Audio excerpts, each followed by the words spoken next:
I'm Jim Collison, and live from the Gallup campus here in Omaha, Nebraska. This is Gallup's Builder Talent Tuesday, Season 1, recorded on March 14th, 2017. Builder Talent Tuesday is a Gallup webcast series that dives deep into the builder profile talents, one talent at a time, and today's talent is independence. If you have questions, comments, or contributions during the webcast, we do have a live chat room that's available for you right below the main video window. If you just look down there, there's a chat room there for you. If there's a button, if you're not logged in, bottom left-hand corner, select a log in, choose the guest account, take the guest name and number out, put your name in, hit submit, and you'll be in our chat room. We will be taking your questions live during the program. You can also pop out that chat window, 2 red boxes upper right-hand corner. Just click those. It'll pop it out. You can put it anywhere on your screen. If you're listening to the recorded version or have questions about custom strengths coaching solutions for small, medium, or large organizations, you can contact us. That's the best place for all your questions as well, coaching@gallup.com. Micah Librant is our host today. Micah is a workplace consultant, actually a workplace consultant. Now, I got to get that changed, Micah. Welcome to our second Builder Talent Tuesday. Thanks, Jim. Great to be here. I was thinking, as I was speaking with Jacqueline, our guest yesterday, and preparing for this, that this might be like a refresh of my own understanding, my own talent. So I took StrengthsFinder, I don't know, a very long time ago, and have learned a lot about my Clifton Strengths themes. But I took Builder Profile 10 about a month ago, and it has just changed my world in terms of being able to reveal extra dimensions of what my own talent looks like. And so I hope it can do that for other folks, because what a wonderful way to sort of refresh your week. We give you Mastery Monday on Monday, Talent Tuesday. You can think about how do you use your talents, all the way into Theme Thursday. So it's a great way, I think, for all of us to just be on the same conversation about what's right with people and how can we invest in it. No, right on, Micah. So hopefully you've downloaded the companion guide, and Micah's going to walk us through the next 10 minutes or so and kind of give us an overview of independence. So, Micah, when we think about independence in the context of the builder talent profiles that we have out there, what do we have? Yeah. So again, if you're just stumbling upon Talent Tuesday, I'd encourage you to make sure that you make time in your schedule to go back and watch our kickoff of Talent Tuesday. That's where Rod Carr is going to talk a little bit about what Builder Profile 10 is and how it fits together. Independence is one of the 10 talent themes that we find great builders have in common. Sometimes we call these entrepreneurs, but sometimes these profiles, I think, are meaningful for people who are successful within a business, whether that's their own startup or within an established organization. So independence is a fantastic theme. I think it's about third from the bottom for me. It's one that I can sense the more I talk about, I really don't love and I'm not living in. It's not one of those that I feel super comfortable in. And when you get to hear from Jacqueline today, I think you will just light up and understand what it sounds like, what it looks like, hear some stories about what it really is when you get to see it through her lens. But my job is not to be an example of independence, but it is to help you understand really, truly what it means. So in that spirit, I'm going to take us a little bit through the definition, and that is at the top of your companion guide if you've downloaded that. People especially talented in the independence theme can single-handedly start and operate a business. They are the sort of people who are drawn to the multiplicity of a startup. Think about it as, if I was going to shut down today and open up tomorrow a brand new business, I would have to be thinking about being the frontline person of that business, really the face and the personality. I would also have to think about being in the back room and thinking about some of the details, some of the plans. I would have to be able to dabble in executing some of the details, but also thinking about how do I influence and get out into a bigger audience. People with high independence are drawn to that sort of thing. I think about it as the one-man band approach. My very first reporting job in journalism was called literally a one-man band. And I would show up I would be the cameraman, I would be the producer, I would be the editor, and I would be the on-screen talent. And I think about independence a little bit like that, the joy in really running the whole show yourself. People with high independence firmly believe that the actions that they take decide the fate of their business. And that's something that motivates them, something that gets them going, something that helps them think about how can I create something and really truly make things happen. So that I think the ability to do it all yourself is incredibly motivating. It means that you can survive a startup. And I think about that, the ability to multitask successfully. Very often we talk about multitasking as being something anti-strengths based, that you don't need to do it all. You just need to specialize where you are. Well, entrepreneurs with high independence are able to specialize in doing it all, which is a lot of information in that sentence to hold in your brain and to sort of weigh that. So I think about it more as that agility, the ability to really be able to have a presence and have a touch point with multiple aspects of your business and love that. Being able to balance, to juggle, to be drawn toward that, and to do that all without necessarily needing co-collaborators or needing the approval of others. It's this wholehearted dedication to the business that ensures the survival beyond just the beginning. If you think about what are some of the behaviors of independence, what does it look like in action? It is autonomously setting goals and taking action. So think about those people who maybe are out there doing things that nobody else is doing, but they have high clarity around what success looks like. That could be starting your own business. It could also be a kid who decides they're going to take up a new sport that nobody else knows about. Talent is transferable. So get curious about what this independence looks like across multiple disciplines. It's folks who are highly competent and who have sort of a confidence in their own inner compass to lead them toward competency. They do whatever needs to be done in order to move their business or their division even forward. And I think about it as those who don't just start, it's not just a startup, it's a grow up. So it's not just thinking about how can I get out there and create something new and flashy, but their ability to multitask, their ability to I think serve multiple tasks and multiple goals all at the same time helps them think about getting past that initial starting point. If you had a whole bunch of businesses that were all starting on the starting line like a big race, not all of them are even going to make it to the first checkpoint. But somebody with high independence, I think, can keep all of those moving parts in check and stay interested in the relationship that they have with all those moving parts so that they make it past that initial chaos, that initial struggle, that initial competition, and really think about creating something real, lasting, and important. On our companion guide, we've got the idea of what are maybe some potential blind spots of independence, as well as how could you invest in independence. Potential blind spots, folks with high independence could miss some of the cues for collaboration that other people might find because they're so great at doing it all themselves. They might not be finely tuned in that ability to think about how other people could help them. Whereas somebody with say, delegator or even knowledge, I think it can find those opportunities and sense when other people are warming up to supporting their cause or jumping in and being part of their team. It can be difficult when you know that you can do it all and you're good at doing it all and you're highly competent around it. It can be difficult to trust the instincts of other people. And I say that on purpose, to trust the instincts versus maybe just to trust the action. Because very often if you're running a business, if you're creating a business, if you're even working inside of a business, you have to not just trust what people are doing, but what they say they're going to do. And even further than that, sometimes you have to go and trust what they don't know yet they're going to do. So as you get further down the line, it can be difficult to imagine that anybody else would have the same sense of ownership of every part of the process as you do. Let's talk about how you could invest in independence. I think about how can you fine tune this natural talent. First, I think is a little bit of reflection on what makes you want to strike off on your own. What are your triggers that say, I'm ready to go take a hike? And I say that in a positive way. I'm ready to go out and do those things because you probably have this whisper of independence about you. Think about times when you have set off and done something, when you've taken action in an independent direction. What has it been that has inspired you to actually cross the starting line?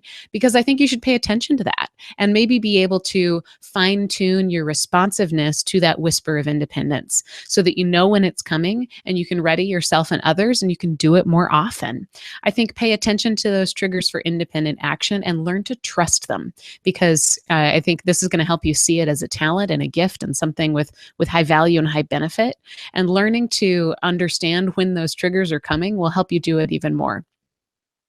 My other idea for independence and how to invest in it is, if what independence truly espouses is the ability to be multiple things to multiple people, then think about how can you cross train your effectiveness. We're not talking about doing a halfway job across a bunch of different disciplines. Real talent and independence is being able to be fully present where you are and then switch gears and be fully present somewhere else. So think about how you can even build great relationships across different disciplines or across different tasks.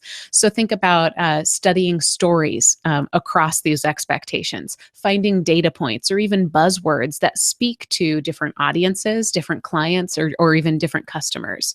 Your agility within your business and your ability to get even better at being a present and powerful relationship within those different aspects of your business is going to feed that independence and make other people want to trust you. And when you set off on your own, I think that creating a little bit of willing followership by being able to make sure that you speak the language in all those different areas is certainly a great investment of that independence talent.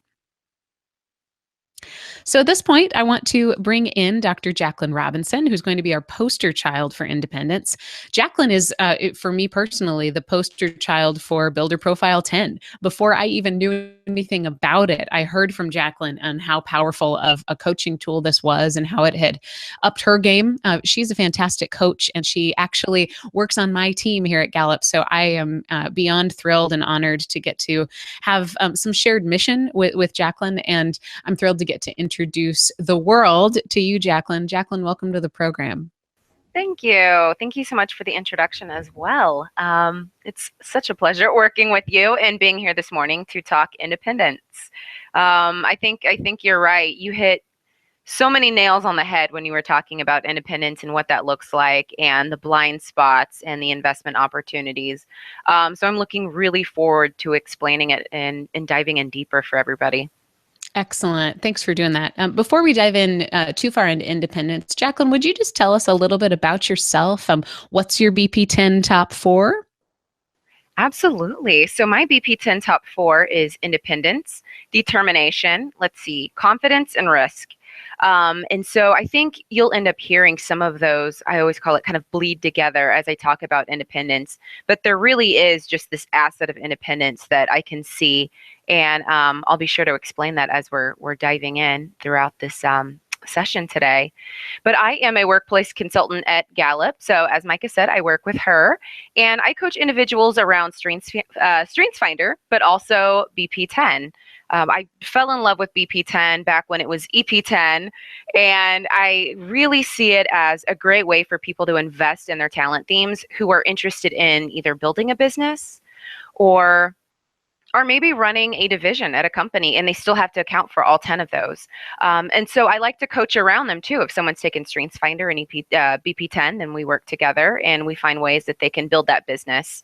I also conduct talent analysis here. So I work with organizations at hiring candidates that are fit for roles and consult with organizations as well and facilitate courses. So you may or may not have seen me leading one of your ASC courses recently. So that is me in a nutshell over here at Gallup. Excellent. Thanks for sharing your nutshell. So, Jacqueline, what can you tell us about independence? What does it really mean for you? It's kind of, we have this picture of independence, right? Where they're out in the desert and they're just walking to the beat of their own drum. They've got the footsteps behind them and it's just theirs and there's no footsteps in front of them. It's kind of the excitement that comes from exploring your own world and finding this new territory that you have a vision for, that you want to build and see come to fruition. Did I just interrupt you? Were you gonna? No, I was just thinking, can you say a little bit more about that excitement? What do you feel like you're drawn toward? Is it the fact that nobody else has done it? Do you want to be alone? Or is it just that there's something else out there? I'd say it's fueled by passion. It's passion for a hobby and an interest for me. It's connecting the dots and seeing how something I'm passionate about is not existing in the current workplace. And so it's filling that gap and that need and finding out how I can do it on my own. It's It's doing the legal work. It's doing the marketing. It's doing the PR. It's trying to share the vision with everybody else. So even if I can connect the dots and I see where this gap is, and it's just like, of course, well, of course I can build this business, and this is what I'm going to do. It's having to sit down and explain it to people too, and also connect those dots to them. And I think a lot of times it does feel like you're coming out of nowhere. You know, we say a lot of times, if we think about StrengthsFinder here in this scenario, if we think about Futuristic, for example, or Activator, they might jump to a conclusion or they might see way in the future, but they have to kind of step back and connect the dots for everybody else. I feel like independence is a lot like that. You see what can be, and you know how to get there, and you know all the avenues you can take to get there. So for someone else, it might seem like a lot of work. And it might seem like it's a high risk, because how are you going to do the legal work? How are you going to do the PR, the marketing? How are you going to go network? How are you going to build your base and recruit people to join you? And so it seems very unfeasible, but that's the passion, that's the excitement, is being able to do that and create something out of nothing by yourself, and something that you're passionate about. Does it seem unfeasible to you, or is it just something you assume other people would think is unfeasible?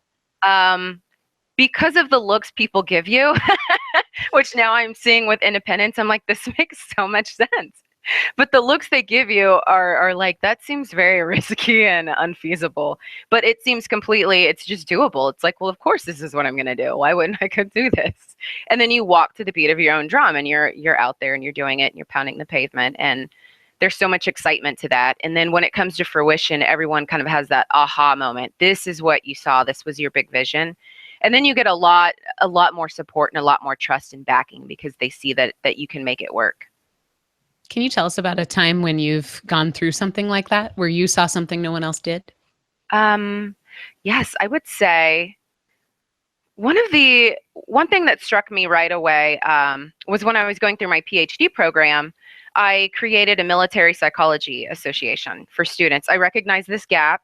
I was really interested. It's one of my passions, I would say, is military personnel and refugees. So we all have kind of that passion or that charity that we work for. Those are my two populations that I love.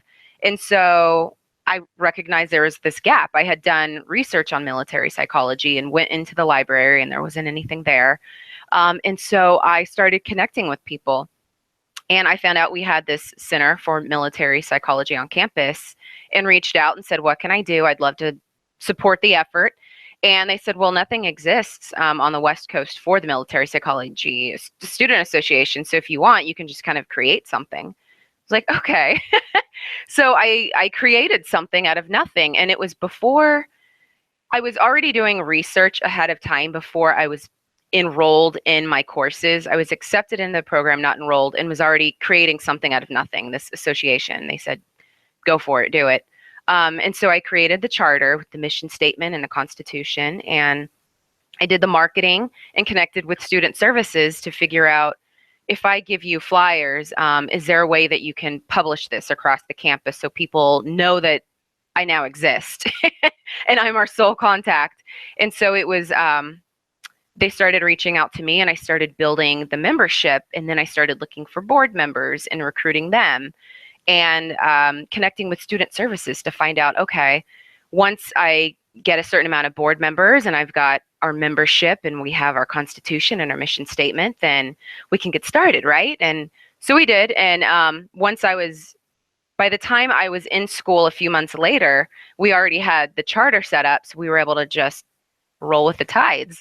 And I'd say about 3 months in of being a new charter, you get a different kind of status, and you're then a registered student organization. And so from there, we just kept building it and building it. And we didn't have PR or marketing, so I created email blasts. I created newsletters that went out every quarter with all the information related to military psychology.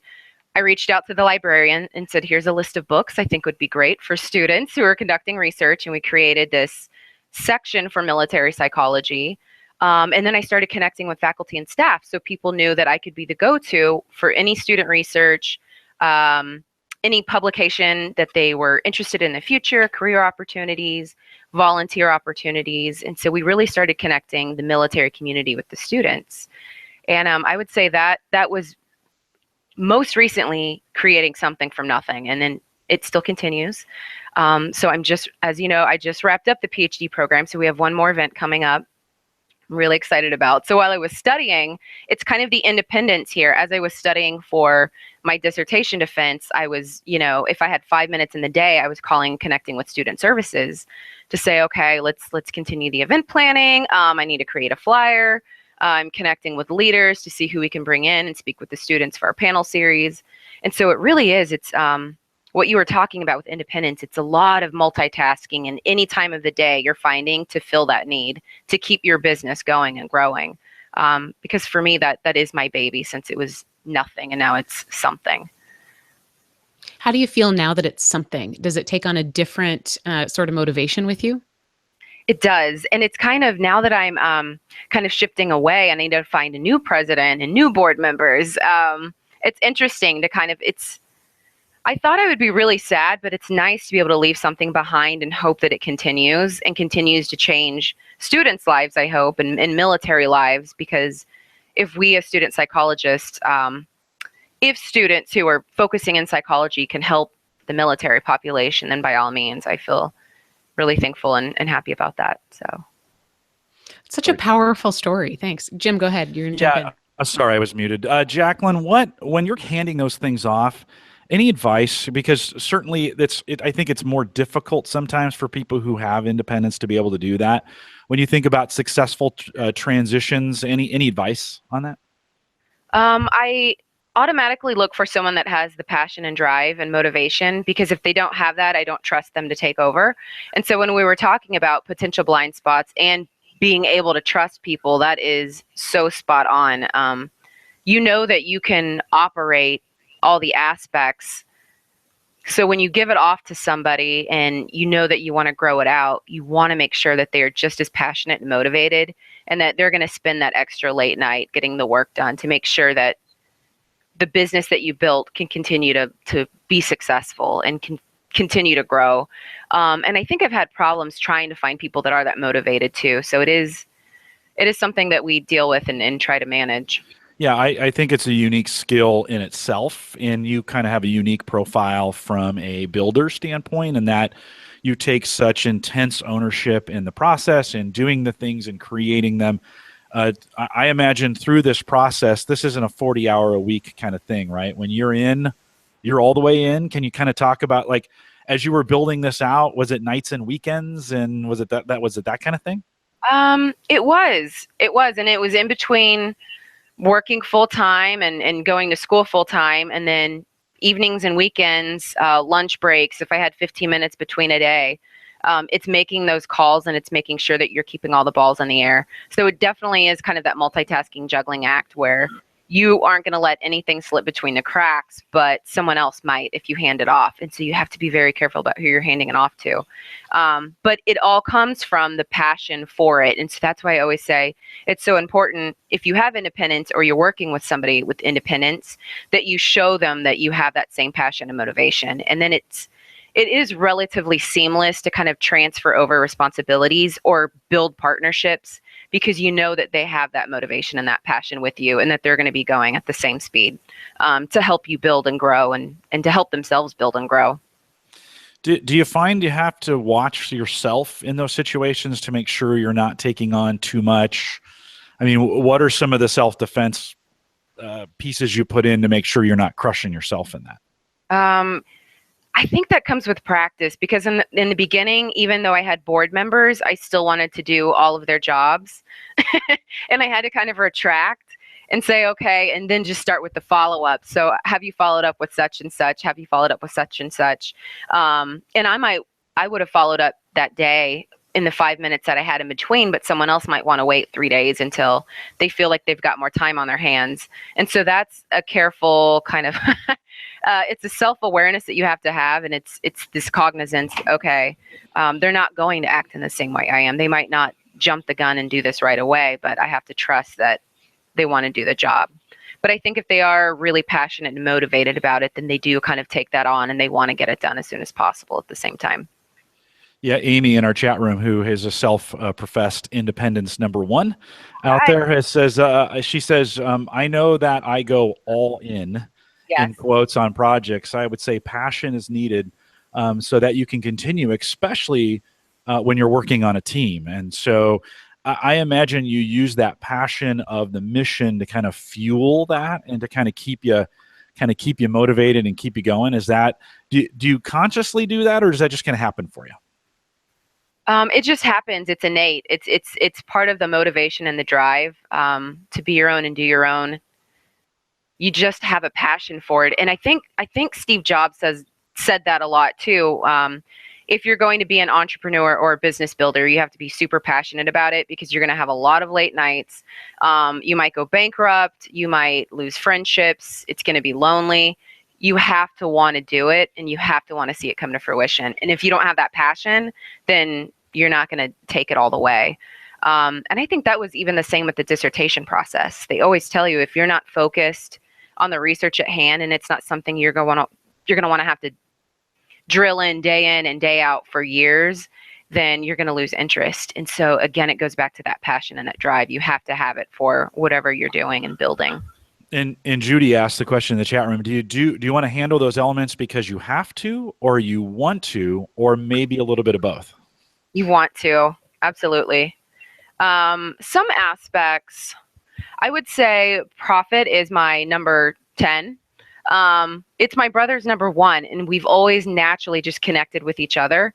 I definitely want to monetize, but I'm not afraid to go through the grind and spend years grinding through the process, knowing that the return on investment is going to be bigger 10 years down the road than thinking about maybe the profit now and not having as big of a return on investment. And so I utilize him in situations to know, if I need to monetize right now, you're the person I can go to. But I absolutely trust myself and don't really care that profit's 10. It kind of made sense because I know long-term return on investment is going to be there for me. And if you're passionate, then you can monetize it. It just kind of comes with it. So I really do believe in that. Is there a point where your independence wants to set out on a new independence streak? I'm asking this because in the chat room, and Antoine asks, do you ever find it hard to determine when to hand off things? Yes. It kind of actually, it comes seamlessly because I started, prior to Gallup, I was consulting, and I found a way to marry my educational background is in criminology, law and society, and psychology. And I found out a way to marry my passion for education through my passion for film and movies and kind of seeing a script come to life. And so I would consult with people on that.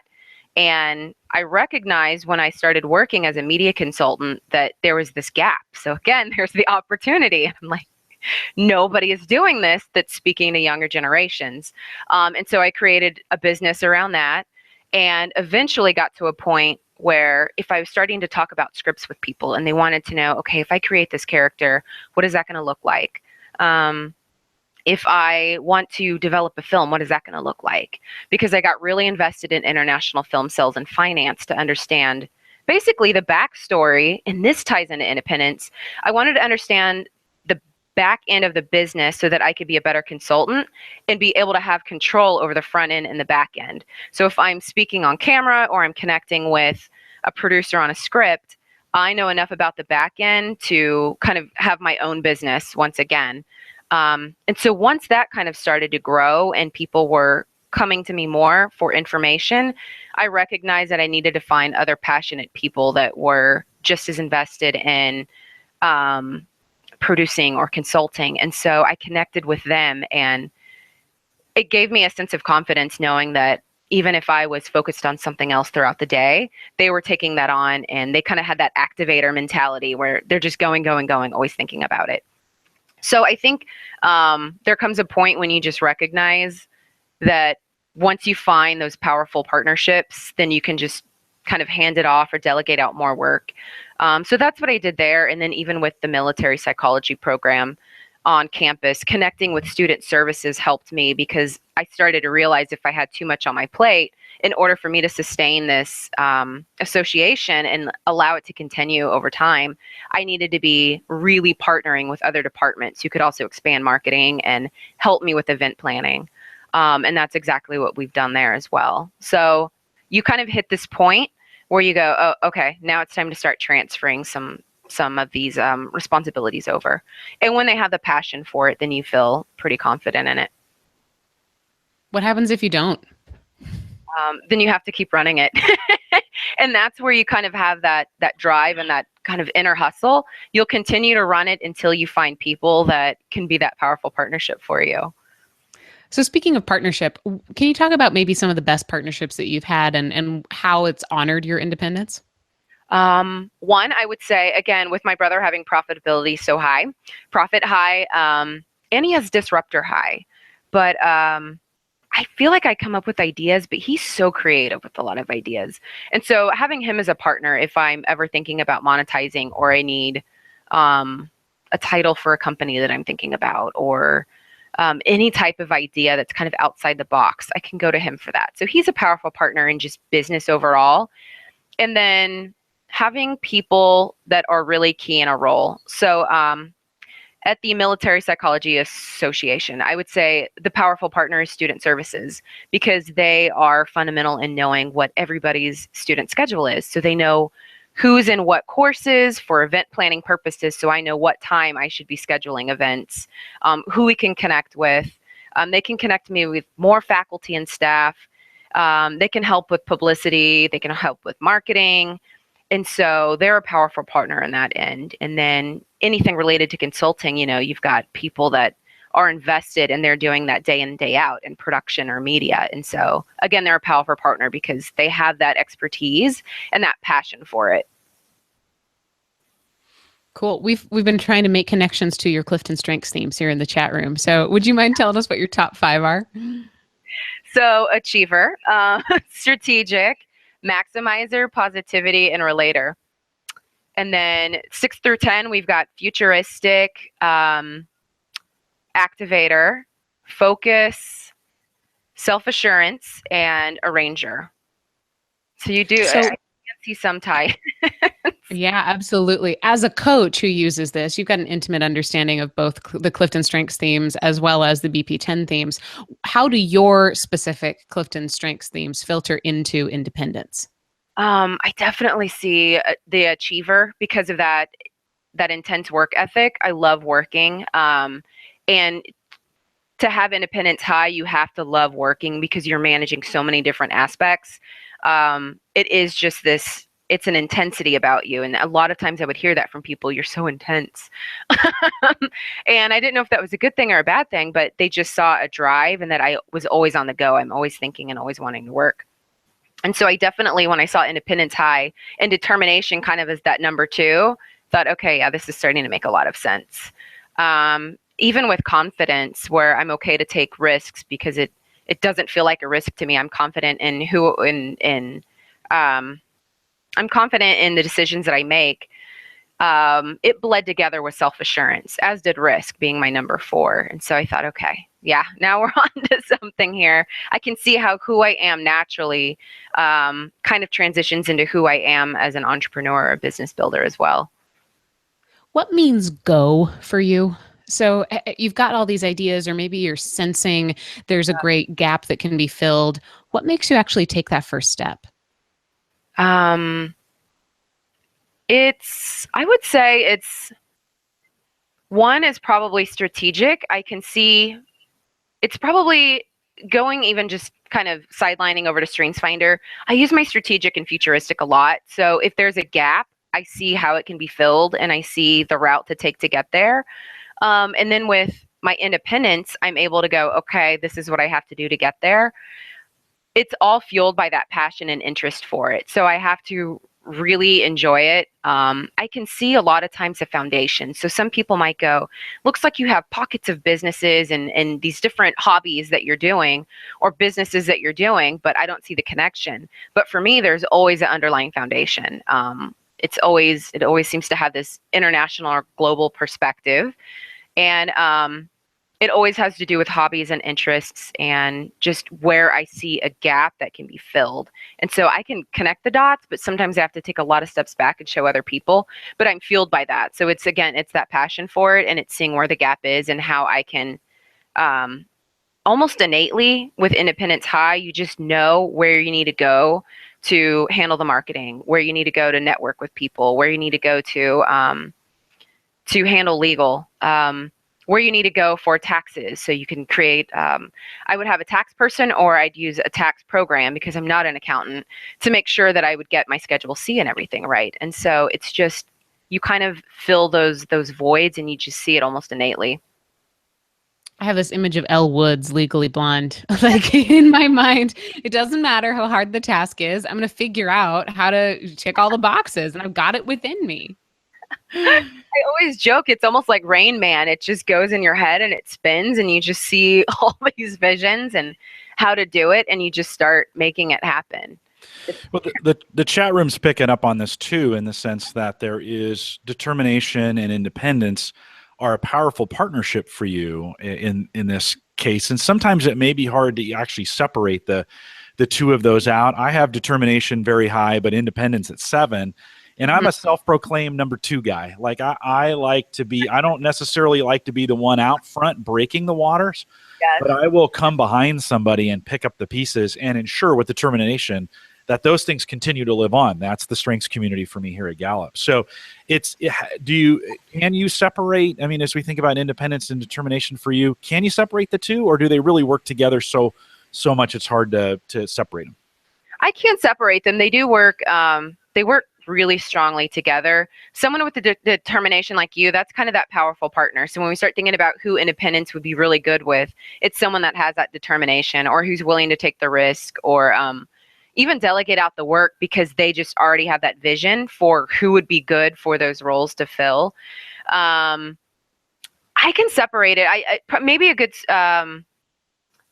good way of showing that is kind of in childhood, when you start thinking about talent in action and when you start seeing it. I always called it monopolizing the babysitting business in the neighborhood. And when I saw Independence, I was like, that explains so much. But I just recognized when I was like 13 or 14, I was still not able to drive, so I was bike riding around the neighborhood. And I recognized when new families with children would move in, and I thought, okay, I'm going to make a babysitting business. Babysitters Club was really big on Disney Channel or whatever it was. And I was like, yes, I'm going to have my own Babysitters Club, and it's just going to be me running it. I'm monopolizing it. And so I created advertising. I made cards, and I had an ad, and it explained what my hourly rate would be and what I could do for the children. I think I was CPR certified at that point. So I had it all. I added all these kind of perks to using me as the babysitter, and I tied it off with ribbon and dropped it in their mailboxes, and ended up getting all the babysitting business for the neighborhood. But I also was a neat freak. I loved cleaning. I still like to clean. And so just naturally, as I was babysitting, I was washing the dishes or picking up and doing the laundry. Everything parents can't necessarily do because you're a parent and you're working and juggling children, right? And that ended up being another branch of business that got created because they recognized that and started paying me more for both babysitting and being someone that would clean their house at the same time. And so I would say that's kind of an early instance of independence. It would be separated from determination, where you can start seeing that early talent in action, which it just seemed normal. And I never thought twice about it, but it was already thinking, now that I think back to it, I was already thinking about business and how I could create something. It sounds like there's a bit of analysis in independence, that ability to thoughtfully see what's missing that maybe makes it different from determination. Is that accurate?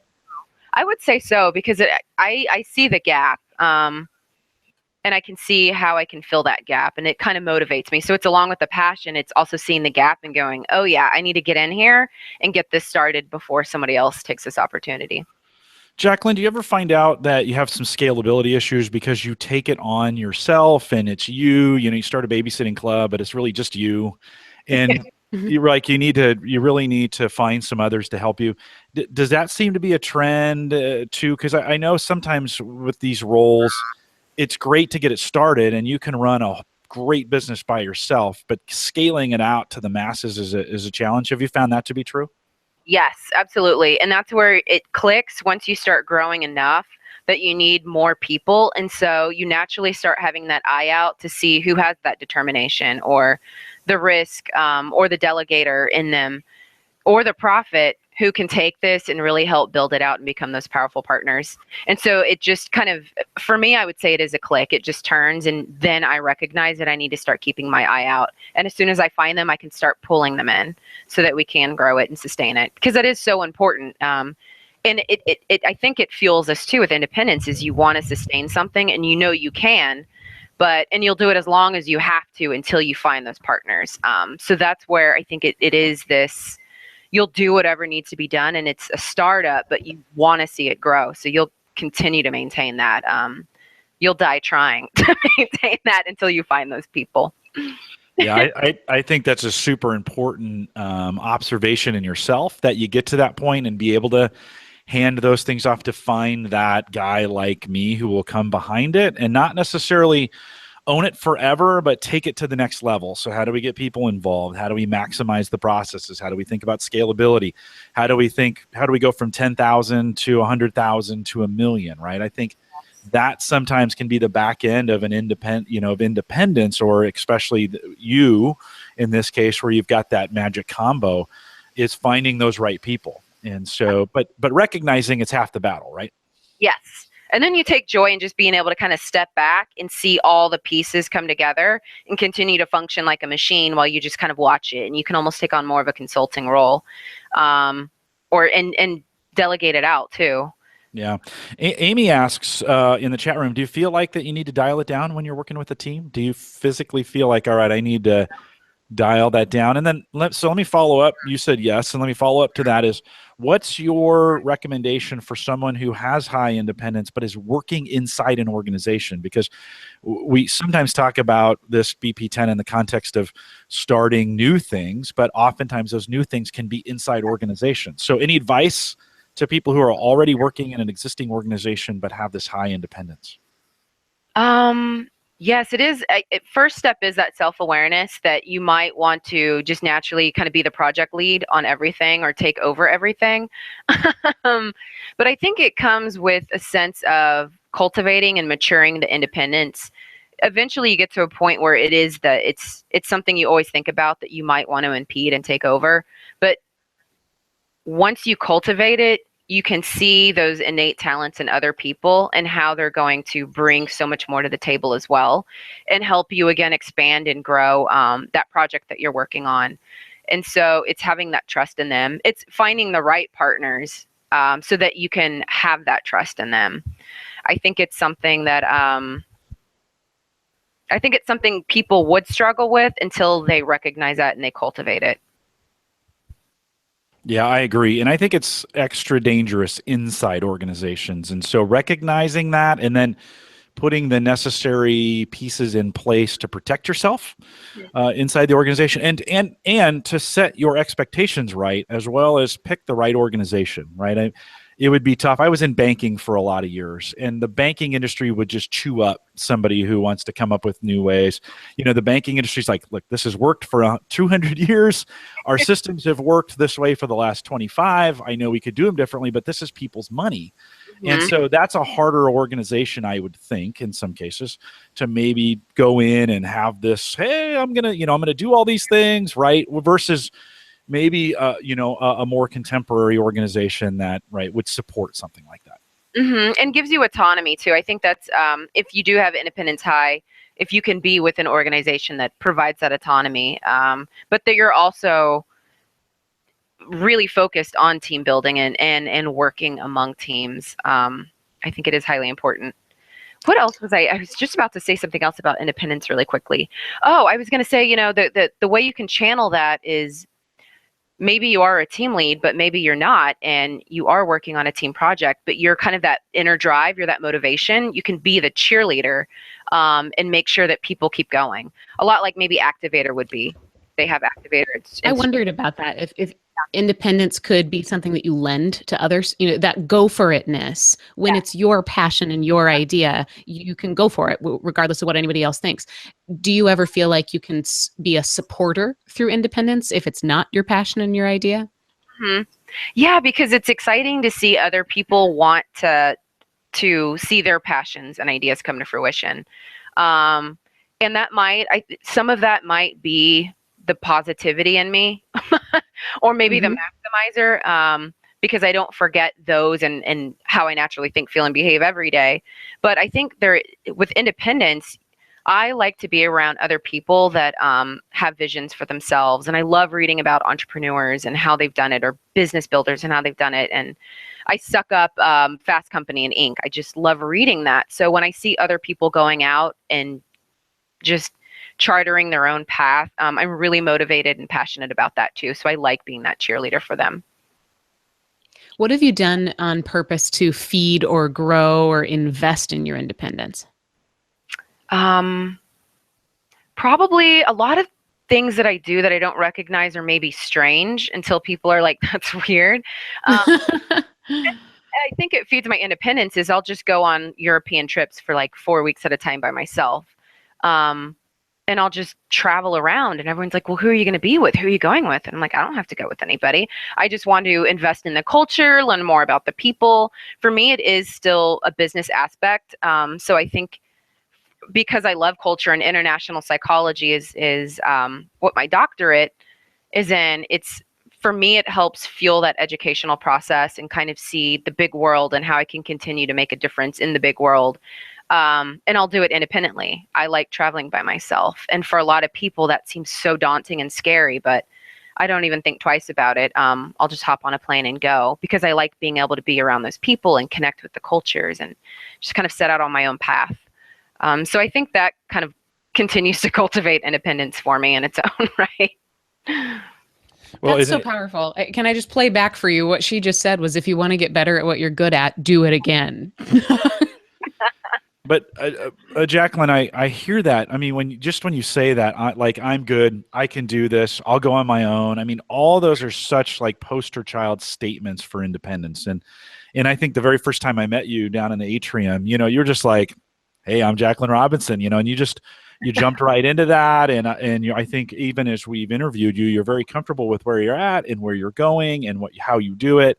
And I think those are all just great markers when we think about independence. Micah, as we kind of bring this in for a landing, any final thoughts, Micah, from your side? What a beautiful theme. I think that ability to go for it is so powerful. And thanks to Jeff in the chat room for putting it in those words. I think I'm just going to repeat that to myself now to understand independence. And Jacqueline, you added such great color to this. I think we can have the definition, we can have the research behind it, but to see it in a babysitter club when you're in creating an organization before you were even a student. It's a fearlessness that doesn't only come from confidence. It comes from that ability to find the confidence within yourself and to execute. So thanks so much. Jacqueline, is there anything that you feel we should all understand about independence or something that maybe you want to leave us with to really stick in our minds about what this is? Sometimes, if I coach people, a lot of times if they see independence, it's not something that they would want high. And that is okay too. I would say if you find someone or you come across someone that has independence, know that they're passionate and that they want to cheer you on just as much. And so a lot of times we could come off as intense, but it's an intensity to see something. It's an intensity to see our vision come to life, but it's an intensity to see other people's visions come to life too. And so if you need any support related to any aspect of the business, we like to think strategy. We like to think about how you can fill those gaps yourself so that you can see something succeed. And so if you don't have it, or you're kind of resistant, or you're unsure of if someone like that would be a little too overbearing in the business place, I would think about it that way, because we really do want to be that cheerleader for other people and watch them grow and succeed just as much. And if there's a pathway you can't see for maybe marketing or financing, then it's something that we love to do. And so we can help you find a way to fill that need in a way that's for you and fits your personality and your talent themes. So that's what I would leave people with. And hopefully it makes independence sound nice and not very intense and like we're just off on our own over here. But yeah, that's what I would leave us with. I'm not sure we get a whole lot of places without being intense and without being able to see that other path that maybe nobody else takes. So I'd stop trying to shy away from that word intensity. I think it's a powerful, beautiful statement, and certainly something that's, I think, magnetically attractive about you, and something you use to inspire and spark motivation in other people. So thanks for being such a great poster child for independence and for your other themes as well. Thank you. No, Mike, I think it sounds powerful. I like that. I mean, we don't have to shy away from this. This isn't one of those, we can't have talent biases, right? So I think that sums it up beautifully. Yeah, no, right on. Well, we'll remind everyone to take full advantages of all the resources we have available at the Gallup Strength Center, just gallupstrengthcenter.com. Send us your questions or comments if you'd like to be a guest blogger on our site. And actually, it's just the coach's blog right now is just really rocking. 400 to 600 words is what we're looking for. Send it to us an email, coaching@gallup.com, and we will consider that as well. You can catch the recorded audio and video of this program, as well as all the past ones, and the links to all our social resources on our coaches blog, coaching.gallup.com. If you're interested in becoming a Gallup certified strengths coach, we didn't talk about that much here, but you can see a full list of all our courses that are available for you, kept up to date all the time. Courses.gallup.com. Don't forget, we have other podcasts available too, Mike. I mentioned those in the beginning of the show. Theme Thursday, Called to Coach. We also have one called Polling Matters that looks at our Gallup data, if you're kind of a data junkie. Those are available where your podcasts are listened to. So iPhone or Android, both have built-in apps. Just search for those there. If you found this helpful, we'd ask that you share it. We want to thank everyone for joining us today, and we'll look forward to the next Builder Talent Tuesday. And with that, we'll say goodbye, everybody.